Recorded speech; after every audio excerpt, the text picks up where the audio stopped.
After playing guard for a very long time, you tend to pick up on some things. Some of the things y'all be seeing me do and how I score the ball is so crazy, it's normal to me. It's almost like second nature. Being able to move like a comp guard doesn't only help you in parking stage, it also helps me in other game modes too, surprisingly, like my team. Like, I've never played my team before. I got a couple cards and came in there and started cooking. Then I got so good at dribbling, I started teaching other people how to dribble myself. And that's when the thing called the lab came in, and that's what y'all always started liking. It originally started in 2K22, but I ended up bringing it over to 2K23 and y'all still loved it. And now it's so many of y'all, I gotta start making YouTube tutorials, which is insane that we reached 10K already. Plus, we slowly approaching 11K too. And it's all thanks to y'all. I got this feeling, right? When 24 drop, this might be a crazy year for us. But let me start wasting y'all time. For this video, I'm gonna be showing you how to become the top 0.01% in NBA 2K23. Cue the intro. That boy Chance, he him. He ain't even touched the man.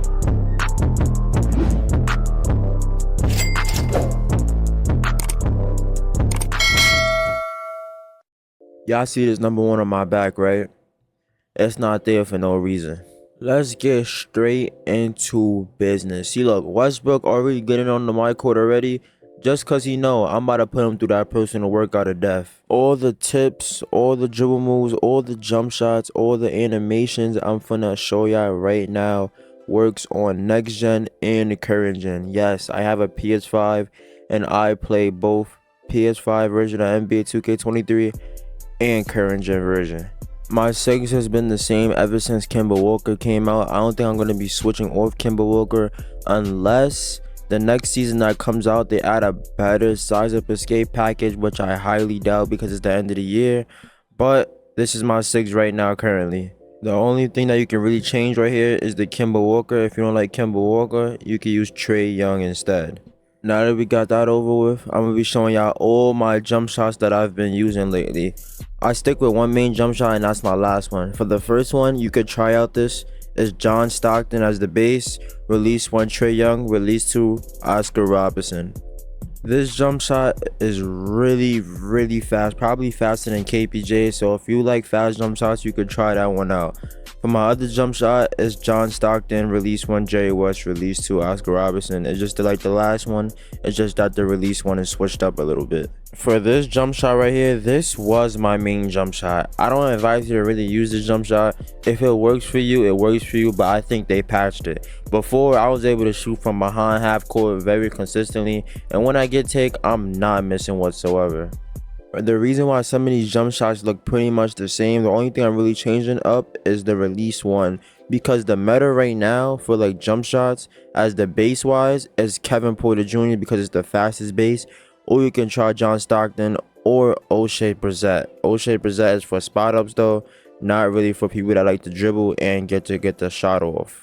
And that goes for Oscar Robertson too. His jump shot speed is insane this year. I feel like they're gonna patch him next year and he's not gonna be the meta no more. So that's why I say in your jump shot, make sure you got that Oscar Robertson in there. Now, to become that top 0.01% player, you need somewhere to practice at, and y'all need to go to that personal workout. I can't stress this enough. The personal workout has helped me so much.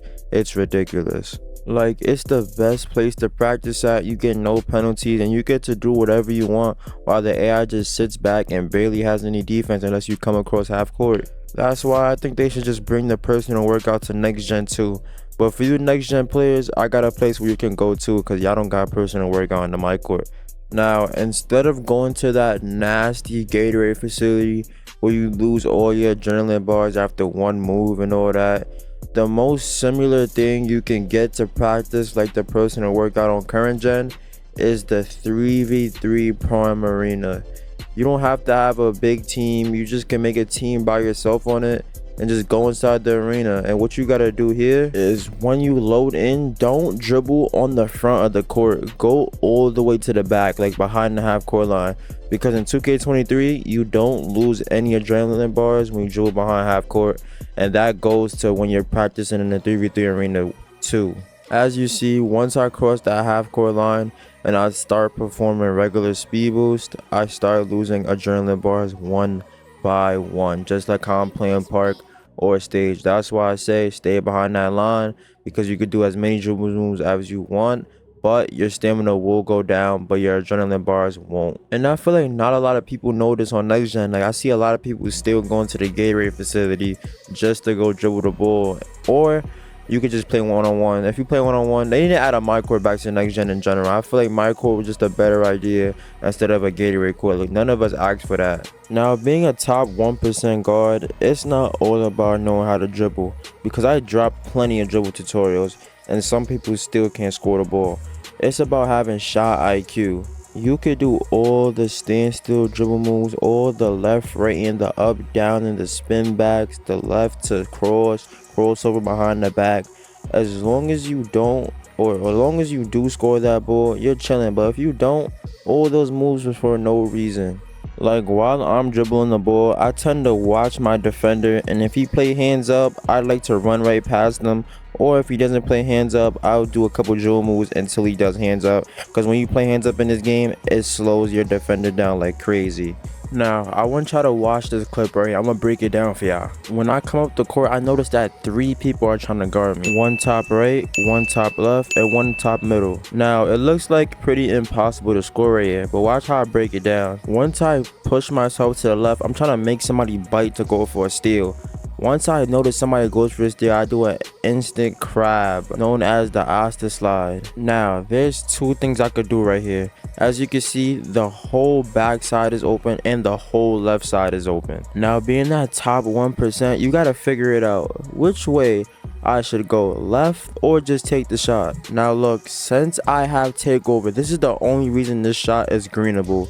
Takeover makes your green window so big, it's stupid. The smartest thing would have been to run left, but instead, since I have takeover, I end up shooting the ball, even though the lockdown has takeover and the guard's gonna end up jumping at me. And as you can see, none of them ended up getting any contest. Another thing I want to talk about is knowing when somebody's playing your rim run or not. When you're on offense and defense, it's pretty much the same thing. You're really trying to predict where your opponent's gonna go. Like right there, my opponent thought I was gonna do a 2-hand dunk in the paint, but I ended up doing a quick peek. As you can see, he tries to go for a steal, then thinks I'm gonna rim run. After that, he ends up running to the paint, and I run back to the left and got an easy shot off, and the guard in the corner couldn't even help. After playing so many people, you start to realize what type of defender you're playing against. Like, some people be good at defense and some people be bad. And you could tell somebody's bad defender if they play above half court line, running around the court, not playing hands up at all, like they just running in circles. And you can get free crabs on them most of the time because they don't got no D. I'm telling you, you just gotta read them like a book. Y'all should already know the basics already too, about having boost, the Gatorade, which type of boost to buy. You don't really need to buy ball handle like that.